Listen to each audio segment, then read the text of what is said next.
Trade பண்ணுறது பார்க்கலாமா? நான் சொல்கிறேன். சொல்லுங்கள். ட்ரேடிங் பண்ணும்போது என்ன பண்ணணுமோ அதை மட்டும் தான் பண்ணணும். வேணுங்கிறது எல்லாத்துலேயும் பண்ணக்கூடாது. ஆமாம், கரெக்டு. ட்ரேட் பண்ணும்போது என்ன பண்ணணுமோ அது மட்டும்தான் பண்ணணும். எதெல்லாம் வேணுமோ அதெல்லாம் பண்ணக்கூடாது. சரி. என்ன பண்ணணும் ட்ரேடிங்கில், என்ன பண்ணணும் அப்படின்னு தெரியுமா? எந்த ஒரு விஷயம் ட்ரேடர்ஸையும் கேம்பிளர்ஸையும் பிரிக்கிறது தெரியுமா? ட்ரேடர்ஸ் எப்போவுமே எப்படி பண்ணுவாங்கன்னு கேட்டிங்கன்னா, அவங்களோட ட்ரேடை போட்டுட்டு அதை பேஷன்ஸாக உட்காந்து வெயிட் பண்ணி பார்ப்பாங்க.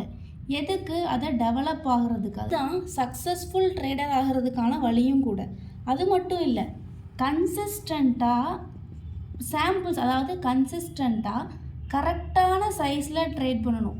இப்போது ஒரு ட்ரேடு நீங்கள் லாஸ் பண்ணிட்டீங்க அப்படிங்கிறதுக்காக, அதாவது ஒரு லாட் எடுத்த ஒரு ட்ரேடை நீங்கள் லாஸ் பண்ணிட்டீங்க அப்படிங்கிறதுக்காக நெக்ஸ்ட் டைம் 2 லாட் எடுக்கிறேன் அப்படின்னு சொல்லிட்டு அதில் ப்ராஃபிட் வந்துடும் அப்படின்னு பண்ணக்கூடாது. கன்சிஸ்டண்ட்டான லாட் சைஸும் ப்ராப்பரான ரிஸ்க் ரிவார்டும் தான் எப்போவுமே வின் பண்ணும். இது ப்ரூவ் ஆனதும் கூட.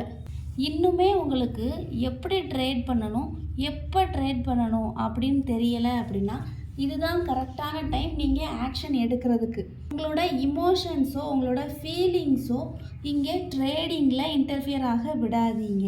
அப்படி ஏதாவது நடக்குது அப்படின்னா அதை இம்மீடியட்டாக ஸ்டாப் பண்ணுங்கள். உங்களோட இமோஷன்ஸ் இன்டர்ஃபியர் ஆகுது அப்படின்னா அந்த ட்ரேட் கண்டிப்பாக நினச்ச மாதிரி இல்லாமல் மாறி தான் போக போகுது. அதுக்கான ரீசன் என்ன? அந்த ரீசனுக்கு உங்களால் ஆன்சர் எக்ஸ்பிளைன் பண்ண முடியலை அப்படின்னா நீங்கள் இன்னும் ரெடி ஆகலை அப்படின்னு அர்த்தம். சரி. இதை பற்றி எப்போவாவது திங்க் பண்ணி பார்த்துருக்கீங்களா, இல்லை இதை அனலைஸ் பண்ணி பார்த்துருக்கீங்களா அப்படின்னு எனக்கு கமெண்ட் பண்ணுங்கள். இன்னும் அனலைஸ் பண்ணலை அப்படின்னா அதை அனலைஸ் பண்ணிவிட்டு நீங்கள் எங்கே மிஸ்டேக் பண்ணுறீங்க, டிசிப்ளினாக ட்ரேட் பண்ணுறீங்களா அப்படின்னு செக் பண்ணி பார்த்துக்கோங்க. பாய்.